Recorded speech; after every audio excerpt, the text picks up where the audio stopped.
waa walaashin saarayaan iyo muuqaal cusub.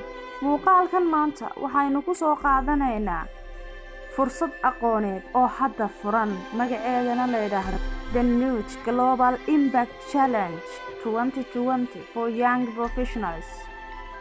waa fursad waxbarasho oo online ah oo kobcinaysa aqoonta shakhsiga ah ee dhinaca leadershipka ama hogaaminta iyo horumarka.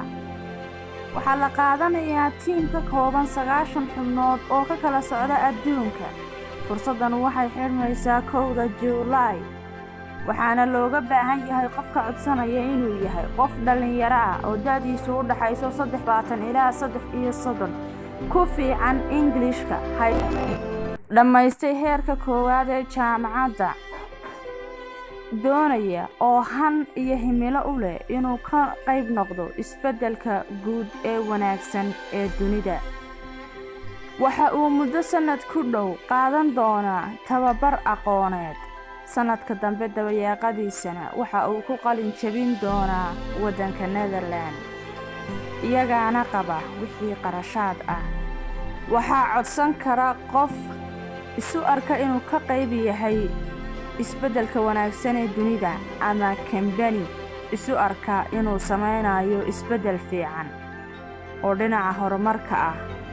ujeedka barnaamijkuna waa in la helo duni ka maran faqriga, duni aan dadka bani'aadanka ahi kala sarreyn, aqoontu ay tayo fiican leedahay, qofkuna uu caafimaad helayo iyo adeegyada asaasiga ah sida biyo nadiif ah, hawo aan wasakhaysnayn iyo bey'ad qurux badan.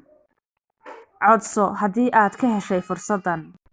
linkigana waxaad ka heli doontaa commentiga u horeeya. si aad u ogaato fursadaha cusub ee dunida, ku xidhnow kanaalkan, subscribe saar, haddaad muuqaalka ka heshay like saar, faallana ka bixi. mahadsanid.